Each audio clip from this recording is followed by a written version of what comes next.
From deep within the dunes of Africa's Namib Desert, a terrible secret is beginning to emerge. These are the remains of victims of the world's first death camp, a place where thousands of Africans were exterminated by the German army 30 years before the Nazis came to power. These remains have lain here forgotten for over 100 years, but this terrible place is not unique. Scattered across the world are the sites of the massacres and genocides of imperialism, where millions died in an aspect of colonial history that Europe often chooses to forget. These people were victims of the truth that lies behind the myth of the white man's burden. Throughout the 19th century, European scientists, writers, and philosophers developed ideas to justify the mass killings of the Age of Empire. These same theories went on to inspire some of the horrors and the savagery that would consume Europe in the 20th century.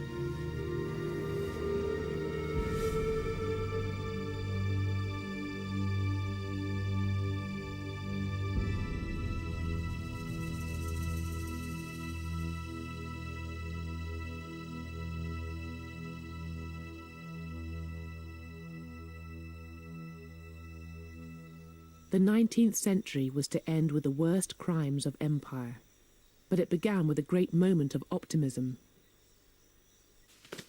In the 1830s, in the great plantations of the Caribbean, Britain prepared to end slavery.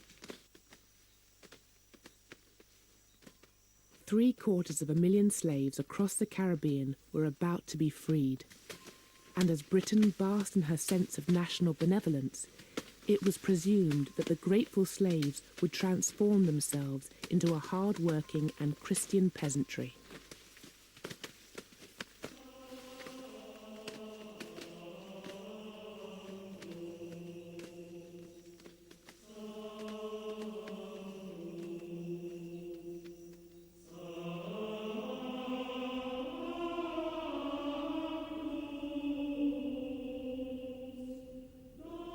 The battle against slavery had been led from the pulpit by an alliance of Christian abolitionists and missionaries. They had fought the campaign from their churches and meeting halls.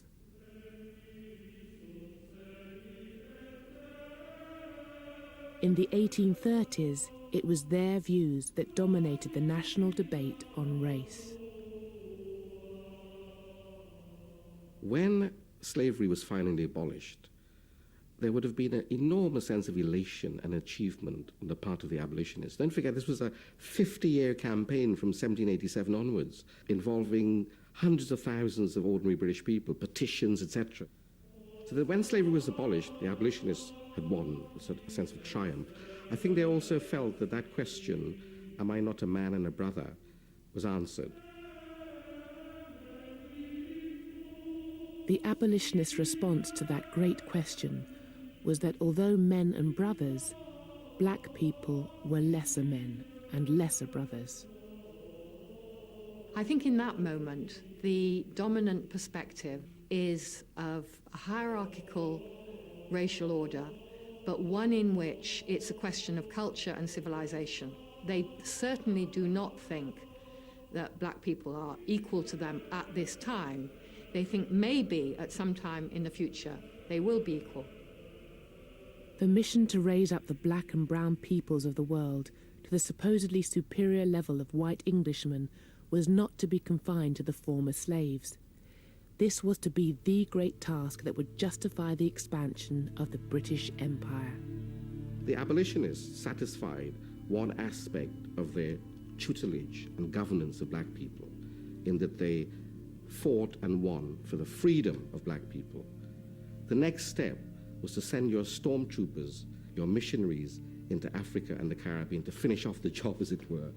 You know, these are heathens who have to be brought into the fold of Christianity. That notion of giving civilized values and modes of behavior to other peoples, that's the ideology that underpinned the empire. In the empire that the missionaries and abolitionists set out to create, indigenous peoples would see their cultures destroyed and their religions eradicated. And yet all this seems almost benign when compared with the grim reality of what imperialism became. Because during the 19th century, their dream was gradually overwhelmed by another vision, one that claimed that the dark races could not be civilized and should instead be exterminated.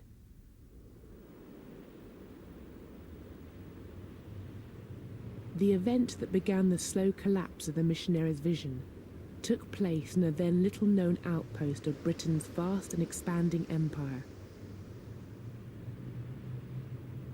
This is Tasmania, on the southern coast of Australia. What the British did on this small island was to resonate down through the Victorian age.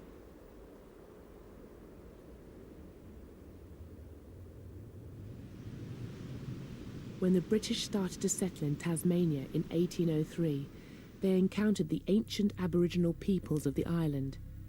Only 5,000 strong, they had lived in complete isolation for 10,000 years, on the very edge of the habitable world.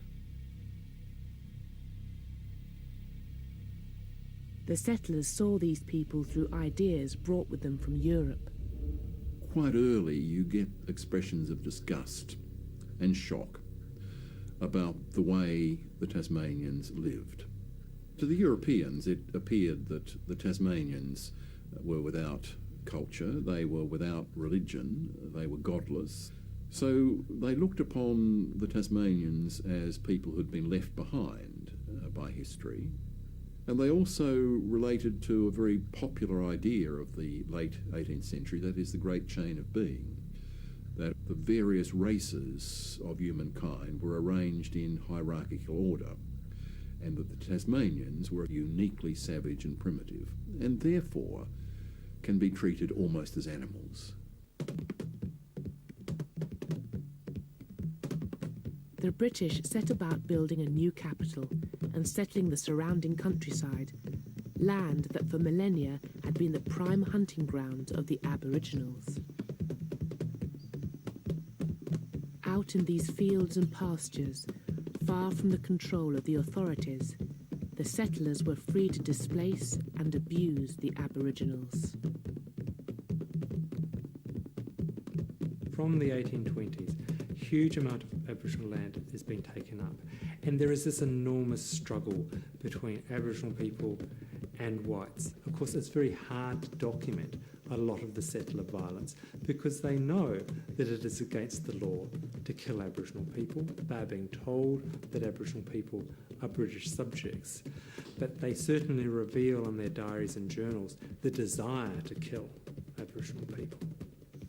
What became known as the Black War was a hidden conflict. The landscape itself was the only witness. The British settlers killed any Aboriginals they encountered. Whole groups were massacred. Kidnapping and rape became commonplace.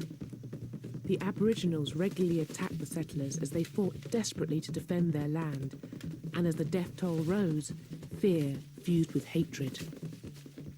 In such circumstances, it was very easy, on both sides no doubt, to regard the other side as being totally subhuman. I've got no doubt that the Aborigines thought the Europeans were people totally without morality or without any restraint. Equally, the Europeans slipped very quickly into a view that these people were animals and savages. So that conflict in such a racially divided society so easily tips over into an extreme feeling of hatred. The death toll of the Black War had terrifying implications for the Tasmanian Aboriginals. The British, who arrived in ever-increasing numbers, could replace their dead. But the Aboriginals, only 5,000 strong before the war, could not. And by the end of the 1820s, they were at risk of being completely annihilated. The only man who had any hope of halting the violence was the colonial governor, George Arthur. Now, the governor of Tasmania is an evangelical. He knows Wilberforce, And he is aware that his future and his reputation depends on how he deals with this problem above all else. Now, he's already been warned in the late 1820s by the British government that the rapidly declining numbers suggests that these people might be exterminated. And were this to happen, it would be an indelible stain on the reputation of the British Empire, but by implication it would be disastrous for his career.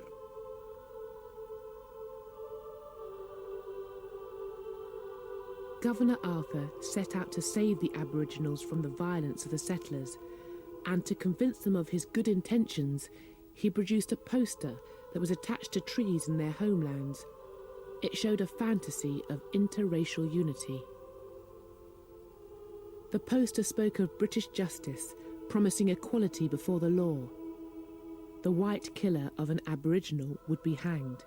If an Aboriginal killed a settler, he would be hanged. The poster also propagated the lie that the British wanted to integrate with the Aboriginals. It was both a fiction and a complete failure, because out in the bush, the killings on both sides continued. After years of guerrilla warfare, the last few hundred of the original 5,000 Aboriginals had learnt to hide themselves in the bush. Determined to save them, and determined to take their land for white settlement, Governor Arthur turned to a missionary, George Augustus Robinson.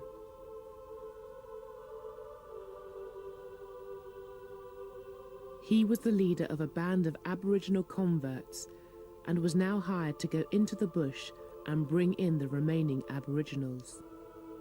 Robinson took a message that the government wanted to come to some sort of an agreement, a negotiation, a peace treaty. And Robinson and his intermediaries convinced them that they should temporarily go to an island where they will be looked after and fed, and that they will ultimately come back to their homelands.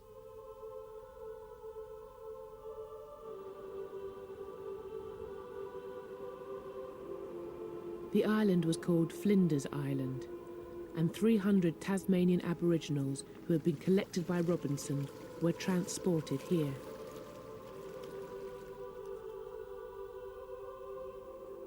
Robinson came with them in the official role of Chief Protector of Aboriginals. A settlement was constructed for them, complete with houses, farmland and a chapel. Robinson called it Point Civilization, and a local artist was brought in to paint the portraits of the last of the Tasmanians. Ginny had been captured by Robinson following the near annihilation of her people by the settlers. Wuradi had been a chief until his community had been wiped out by a European virus. Another local leader, Manalagena, had been lured to Flinders Island with the promise that the convicts who had attacked his people would be brought to justice. And there was Truganini, whose husband had been murdered in front of her. All of them had seen their culture almost wiped out. What little was left, Robinson now set out to erase. Because Point Civilization was not merely a settlement, it was essentially a factory to transform so-called savages into civilized Christians.